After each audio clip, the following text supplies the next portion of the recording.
que de los recursos naturales, esos bienes comunes que siento vale la pena ir apropiándonos definitivamente. Jorge Rubio. Buenas tardes.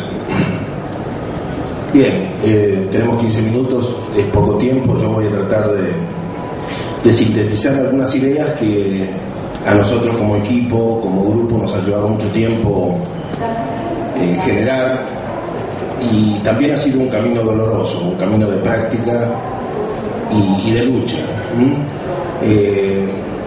Concretamente, y respecto a los bienes comunes, lo que estamos convencidos que a lo largo de América Latina se han ido estableciendo una serie de regímenes políticos en general progresistas, de centro izquierda, con mucha participación de dirigencia que fue sumamente activa en los años 70 y que tienen una cantidad de cosas comunes. A todos los enhebra una misma actitud extractivista y partidaria del crecimiento.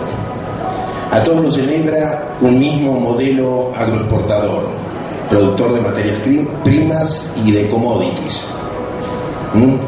La Argentina no es la excepción. Algunos tienen matices, para mejor o para peor. Casi todos han restablecido o han renegociado las relaciones con las corporaciones transnacionales para impulsar algún atisbo de justicia social. No demasiado. Y allí estamos, con discursos de los años 70 y con una economía que todavía permanece atada a los años 90. ¿Qué estoy significando con esto? Que los modelos productivos a los cuales nos referimos y que nos convoca hoy, para mí configuran modelos de neocolonialismo, pero de neocolonialismo vinculado a las corporaciones transnacionales. En el caso de la Argentina es para nosotros evidente. Durante muchos años tratamos de torcer el rumbo de este proceso que comenzó en los 90 con la deuda externa, comenzó en realidad con la democracia, con la deuda externa, la necesidad de pagar la deuda, los intereses de la deuda, las obligaciones que nos impuso Europa, necesitada de forrajes, y la creciente dependencia a la sojización, que hoy en realidad se convierte en una necesidad de los automóviles de Europa de cortar las naftas con biocombustibles. Quien lleva la delantera en esto es Brasil, ha sido el gobierno de Lula. Ha enfrentado las campañas internacionales en las que nosotros participamos contra los agrocombustibles, y realmente en un momento dado, parece mentira, pero Lula y el Partido de los Trabajadores torció el brazo del mundo frente al tema del etanol y del biodiesel, ¿no? Y detrás va la Argentina. Realmente un tema que se había impuesto en Europa como biocombustibles o comida, y bueno, y eso, allí hubo un cambio en la balanza internacional muy fuerte.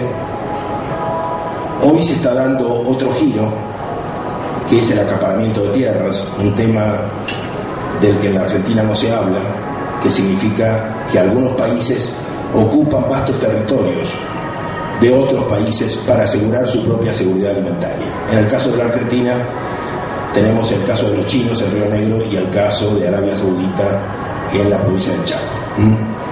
El tema viene muy fuerte, pero no están los discursos, y menos aún en las controversias preelectorales. O sea, tenemos la impresión que la dirigencia argentina en general comparte el actual modelo productivo y realmente acepta este viento de cola que sopla en la Argentina, desde las retenciones de la soja, desde los impuestos de exportación que deja el petróleo crudo, etc. O sea, ¿cómo cambiar este modelo?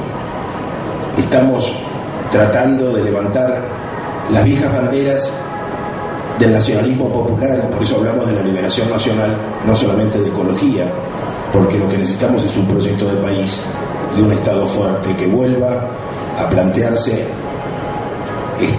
un rumbo o reencontrar el rumbo perdido.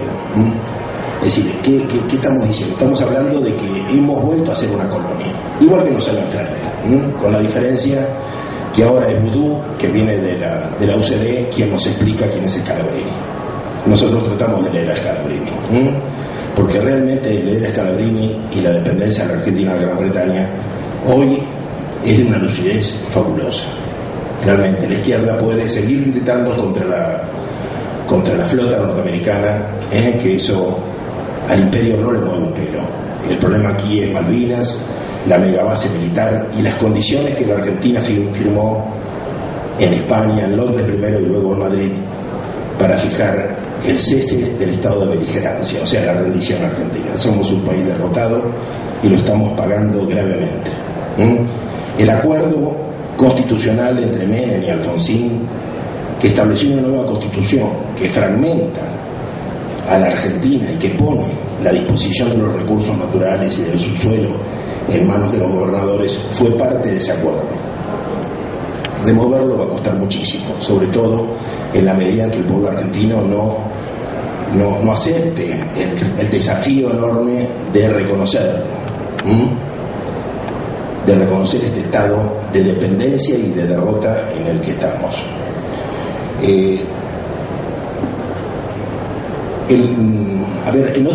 ¿Cómo se expresa este modelo, ¿no? Nosotros vemos como consecuencia del proceso de sojización un despoblamiento terrible del territorio nacional. Enormes contingentes de pueblos son desarraigados y desterritorializados y empujados a urbanizarse. Esto por mucha gente es visto desde perspectivas progresistas como positivo. ¿Qué pasa con el hombre que llega del interior expulsado por las fumigaciones, por los monocultivos, que lo dejan sin empleo? Llega a la ciudad y es recibido por bandas organizadas que le fijan una nueva pauta de vida. Sus memorias son ignoradas, debe olvidarlas y encuentra un nuevo rol en la periferia suburbana de las grandes ciudades. Hay casos terribles, como fue el caso de Delía. Son casos tremendamente autoritarios, ¿no? Siempre en los márgenes, o como el caso de Milagro Salas, donde las cosas se resuelven siempre a palos, a golpes, con muertes. Es decir, pero esto es en todas las ciudades, o sea, el autoritarismo más duro rige para los que llegan, y cuando no, directamente el narcotráfico. La narcopolítica ocupa enormes ámbitos, enormes sectores de la Argentina actual, y sobre todo de las periferias suburbanas. Esta es la situación que nos cuesta mirar porque estamos con los oídos llenos de discursos de todo tipo, que en realidad son simulaciones, ¿no? Simulaciones que ocultan la verdadera realidad de la Argentina.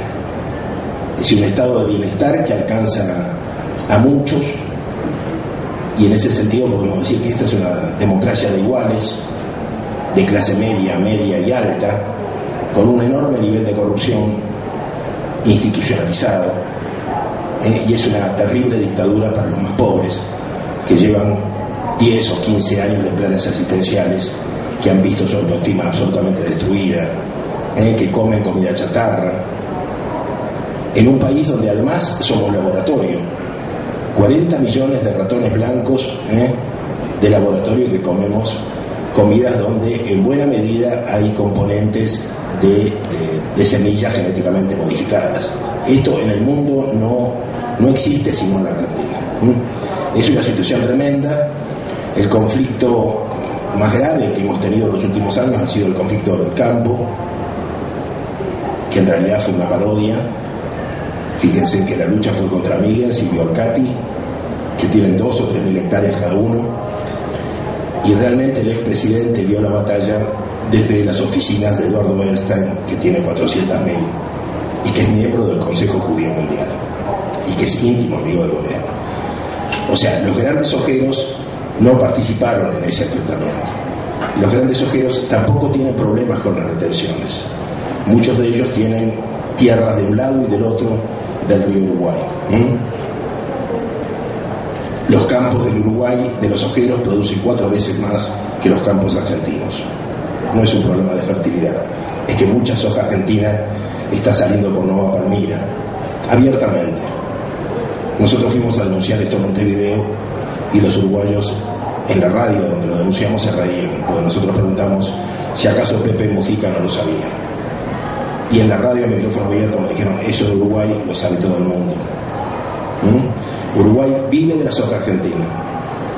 La soja argentina paga un 35% de retenciones, un 35% de IVA cuando se blanquea, porque generalmente se produce en negro 10% más, son 80%. En el Uruguay pagan 10 nada más. Evidentemente que aquellos que durante la crisis del campo, cuando se cortaron los caminos y los camiones no llegaban a los puertos, los que en ese momento mantuvieron la provisión de los puertos gracias a relaciones con Paraguay, Santa Cruz de la Sierra y sur de Brasil, asociándose y comprando enormes extensiones en el cono sur, lograron una reconfiguración del poder de los sojeros en la Argentina fabuloso, que se ocultó en medio de las confrontaciones nuestras. Y además fijaron esta política de estar de ambos lados de los ríos, de tal manera que los cargamentos puedan rápidamente ser confundidos. Nueva Palmira, que era un puerto de yachts, hoy es un puerto internacional increíble. ¿Qué más? Nosotros seguimos hablando de la mesa de enlace, que hace muchísimo que no existe, y seguimos confrontando con Clarín. A veces me da la impresión que muchísima gente piensa que la sojización es un problema impulsado por Clarín, cosa que es verdad, pero no es Clarín quien conduce a la Argentina. Tampoco lo es la mesa de enlace. En realidad llevamos 8 años de un gobierno que viene respaldando este modelo productivo intensamente. Pero además muchos de esos ojeros, vale decirlo, de esos grandes ojeros que han estado por encima de nuestras contradicciones internas, porque siempre toman posiciones alejadas de los conflictos nuestros, hoy ya en realidad no son solamente hombres ricos, sino que son parte de corporaciones impresionantes, ¿no? El caso de los Globo es el más fuerte. Hay que ir a internet, y yo les sugiero que lo hagan, y poner Solus con doble L, Solus Capital. Es la corporación a la que pertenece Globo Copatel. Tiene oficinas en Michigan y ahora abrió oficinas en San Petersburgo. Es tan descarado esto, es tan terrible la confusión cuando hablamos de la oligarquía y de la derecha, y después escucharlo a Globo Copatel cuando recuerda que abrir las oficinas en San Petersburgo para él fue muy emocionante. Volver a Rusia le despertó una ternura de sus años juveniles. ¿Se entiende lo que quiero decir? Muchas veces hemos pensado que si hay un país al que nos parecemos a Rusia, la burocracia revolucionaria es la que hoy dirige los negocios y el crimen organizado, y en eso nos parecemos muchísimo.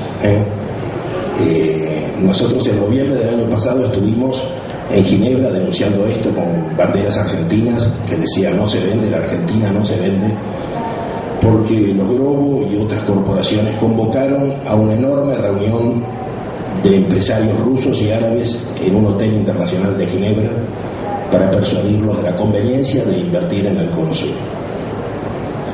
Convocar a los rusos es abiertamente pensar en la trata, en el crimen organizado, en las mafias. No hay ninguna duda, por lo menos en Europa a nadie le queda duda de esto.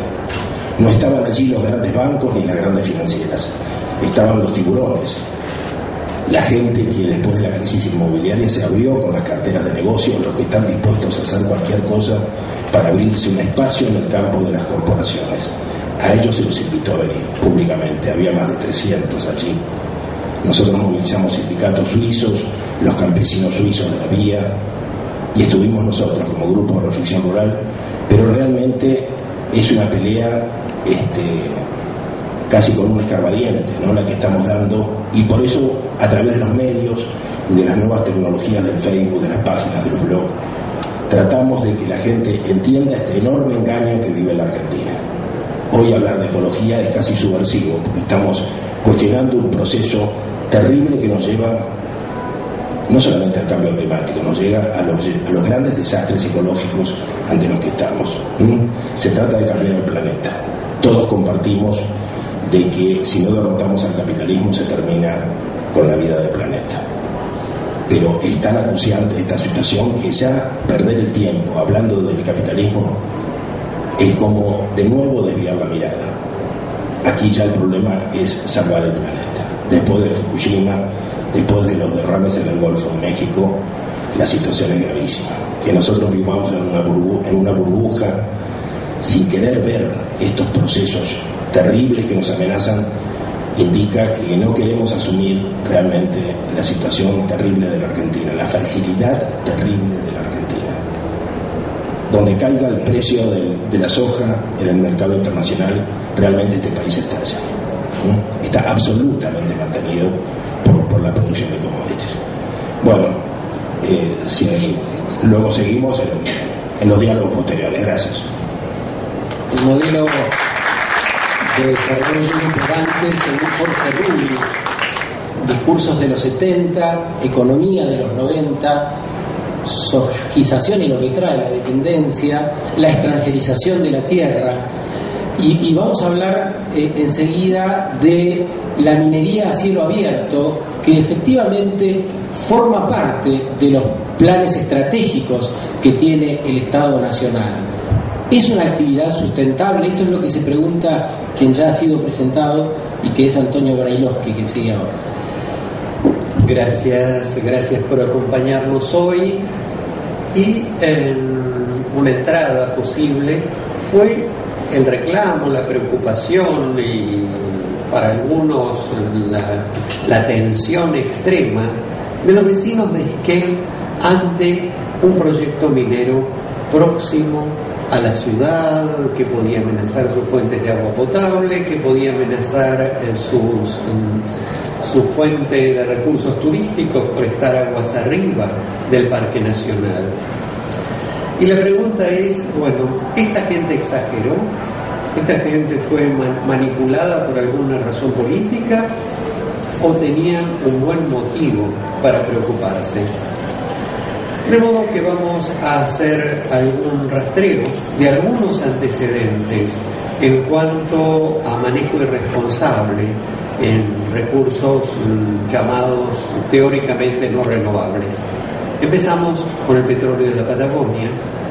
Esto es cuenca del lago Barrial, área donde la empresa Repsol, un principal cuenca gasífera del país y una de las mayores de América. Y estas son piletas de petróleo, es decir, cuando se saca el hidrocarburo hay una parte útil y otra parte que se descarta. Esta parte que se descarta debería tener alguna forma de tratamiento por ser para nuestras leyes un residuo peligroso. Bueno, está allí, las aves migratorias confunden el petróleo con agua y se zambullen y obviamente mueren. Esta es una foto histórica sobre las condiciones de trabajo iniciales con este material extremadamente tóxico como es el petróleo, y algunas imágenes de hidrocarburos. Esto es el nivel de contaminación de la napa freática en la zona de donde están las comunidades, la zona de Loma de la Lata, donde están las comunidades indígenas Painamí y Catripaín. Y en algún momento la empresa Repsol pretendía que la gente bebiera el agua de la napa. El hecho es que la napa estaba contaminada, los indígenas la tomaban y los empleados de la empresa les habían advertido: no tomen agua de pozo. Intentos de limpiar derrame en el río Neuquén, afectación de la vegetación natural. Si a la vegetación natural le pasa esto, ¿qué le pasa a los humanos? Y tenemos un hecho que fue silenciado: el mayor derrame de petróleo, año 99, enero del 99, el mayor derrame de petróleo sobre agua dulce en la historia humana fue sobre el río de la Plata frente a Magdalena, por un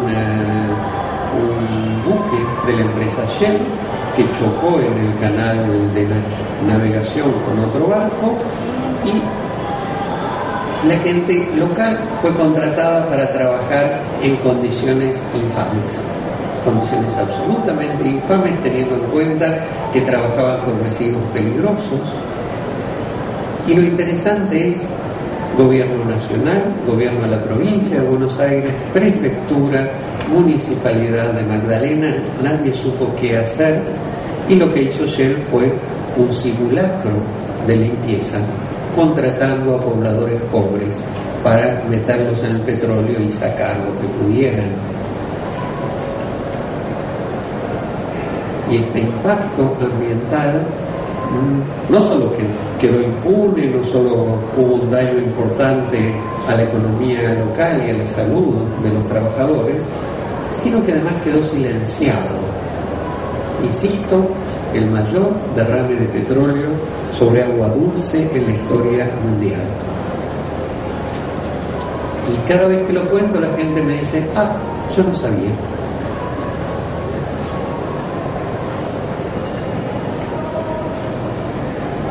Vuelvo a lo que habíamos dicho de la gente de Esquel, de la gente debajo de la lumbrera, de la gente preocupada por algunos proyectos en la cordillera. Y ¿es posible un desastre?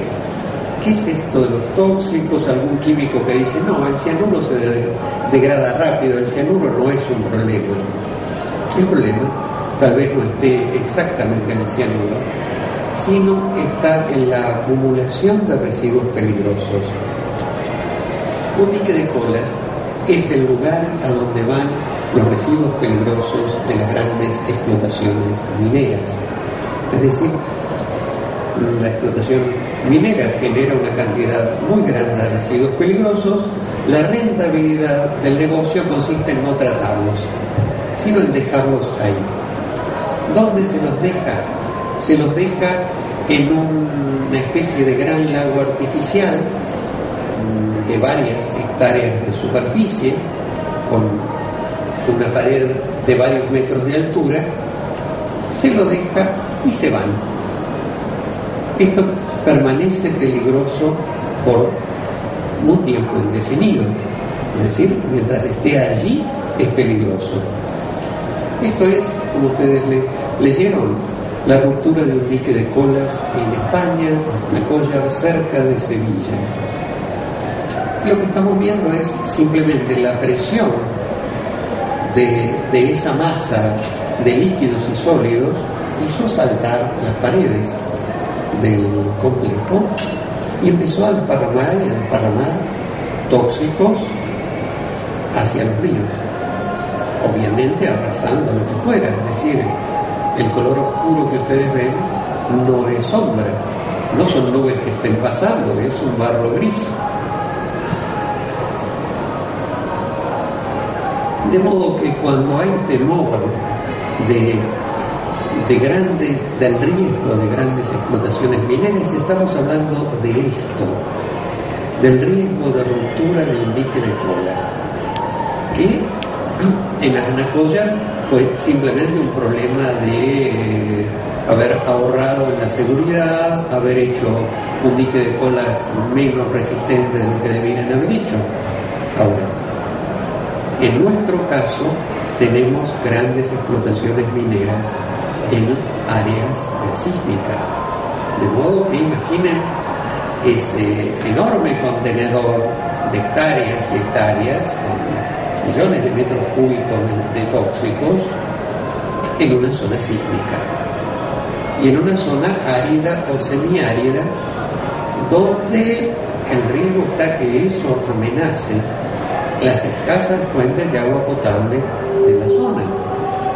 De modo que cuando hablamos de preocupación por el impacto ambiental o por el riesgo ambiental de la actividad minera, estamos hablando de esto en un país donde los controles son extremadamente bajos.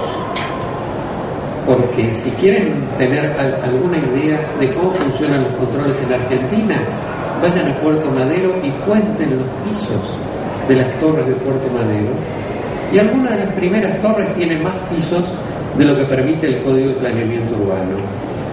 Ahora, si un trabajo tan complicado como pararse delante del edificio y decir 1, 2, 3, 4, 5, le sobran pisos.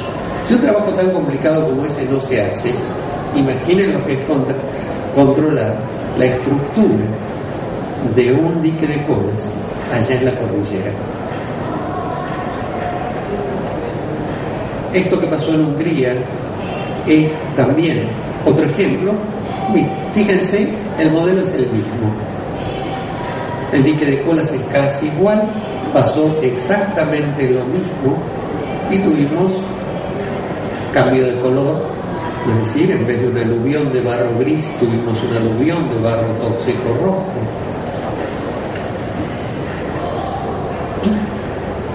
Piensen ustedes que la gran minería está dejando continuamente este tipo de depósitos, no en el desierto, sino en zonas que pueden ser sísmicas y en zonas donde la cuenca puede llevar esto a los escasos cursos de agua que hay allí. De modo que si pensamos en este tipo de actividades, tenemos que pensar en un nivel de control público mucho mayor, en herramientas de participación ciudadana para controlar eso, y obviamente una relación beneficio-riesgo. Bueno, ¿queremos cualquiera de estas actividades? ¿Nos interesan todas? ¿Nos interesan algunas? ¿Qué gana el país? ¿Qué pierde? Y me parece que ese debate no se ha dado aún, que necesitamos darlo,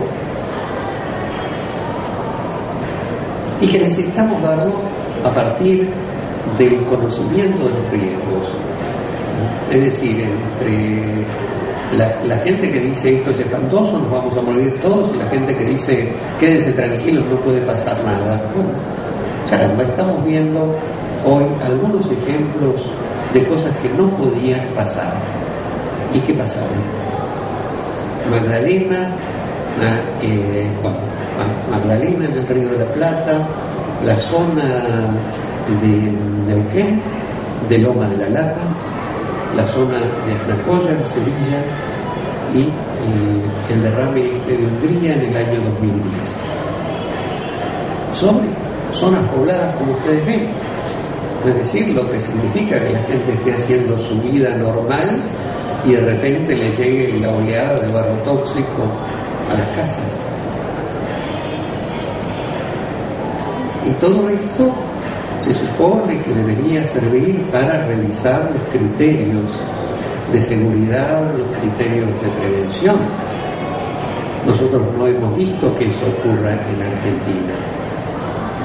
Y siempre sería bueno aprender de los errores ajenos antes de que nos pase a nosotros, ¿no? Me parece.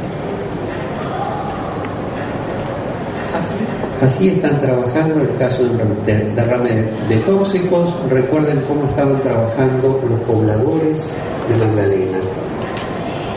No es lo mismo. No es lo mismo estar metidos en malla o con traje de papel que con este tipo de trajes de seguridad. Pero, por supuesto, se trata de no llegar a este tipo de situaciones. Y la pregunta que como ciudadanos tenemos que hacernos es, bueno, ¿qué están haciendo las autoridades para prevenir esto? ¿Están haciendo lo suficiente? ¿Estamos nosotros reclamando lo suficiente?